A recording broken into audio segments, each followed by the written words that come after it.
If you look at these, if I'm buying into a mutual fund, which is a real estate investment, a basket, and I'm looking at yields on FGN papers and treasury bills, about 16, 17%, sometimes 18%. Last year, we were about 20% at some point.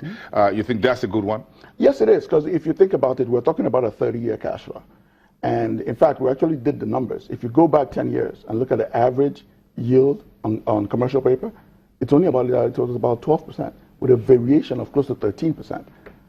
Meanwhile, if you look at like our particular REIT going forward, over the next 5 years, we'll be getting an average yield of about 17 and change. So, and the one thing anybody will tell you, and this is every textbook will tell you, that real estate has always been looked at as a hedge against inflation, because real estate tends to reprice pretty quickly. The other part is most commercial properties and retail malls included index their rents to dollars.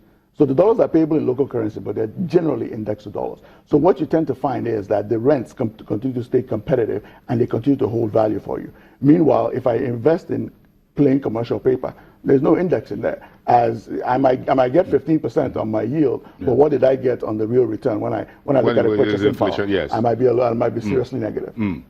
Very interesting. But again, if you're looking at real estate investment, or you have a few that are already on the market, and you think they've been successful enough to think of a commercial side of things. Well, when I look at the couple of REITs that have been out there, the most popular one would be the UPDC REIT. A lot of people have had some negative things to say about the UPDC REIT, but I'll always defend them in one way. Everything they said they were going to do, they have done. Now, the fact that things have happened the way they happened, in all honesty, it wasn't their fault. And if anybody had read through that document, it was foreseeable. The UPDC REIT spent a lot of money investing in high-end residential and high-end commercial real estate.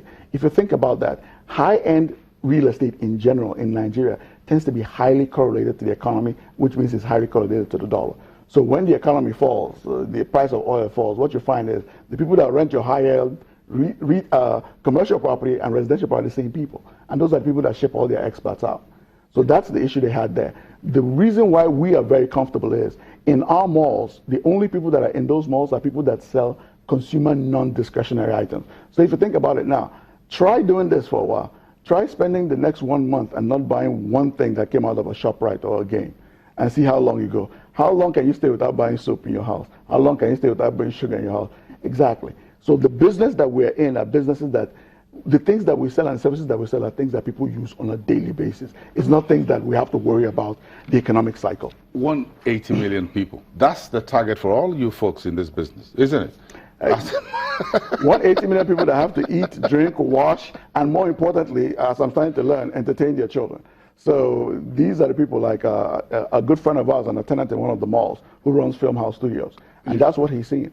People continue to come there. You have to entertain your children, and in the cases like ours, we have to entertain our wives. Even in hard times like this. Even in hard times like this, you have to take the wife out every once in a while. If not, your times might get a lot harder. Your times get a lot harder. You got to take care of the home and then business. But again, they sort of link together. Like you said, the housing estate and commercial seem to go together. The same folks who would need a roof over their head, they also need a shop. Or a store, as the case may be, together. Do you think there's anything on the side of the government that comes to the table here?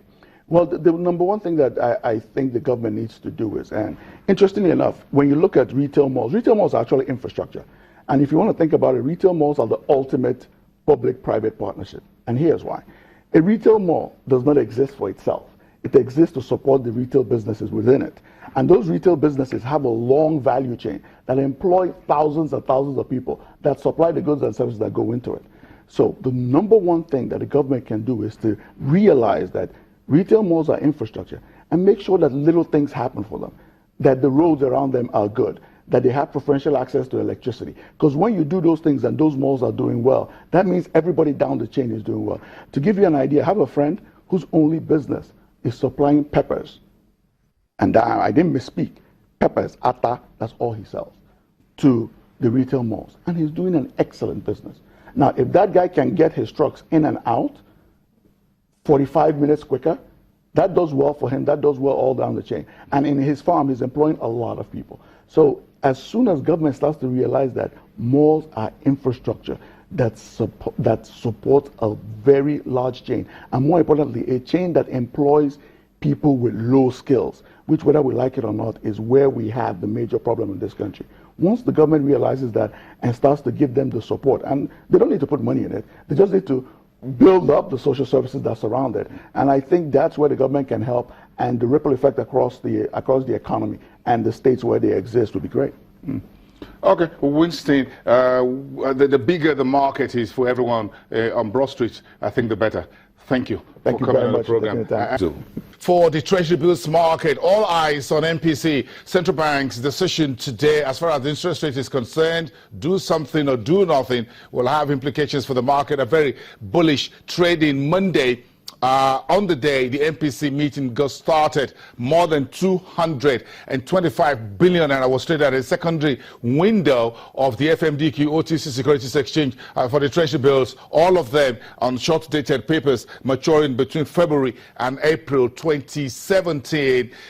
Yields contracted significantly within that space, but a little bit bearish on the FGN papers in Naira. That's the Naira papers also on the FMDQ OTC Securities Exchange. But again, these are some of the things you see today. You can see that on your TV screen now. The long dated paper, July 2034 paper, has a 2 billion in that box for 20 trades on Monday. Quite a very interesting. The total figure in that was not really bad, 14.3 billion Naira in 124 transactions.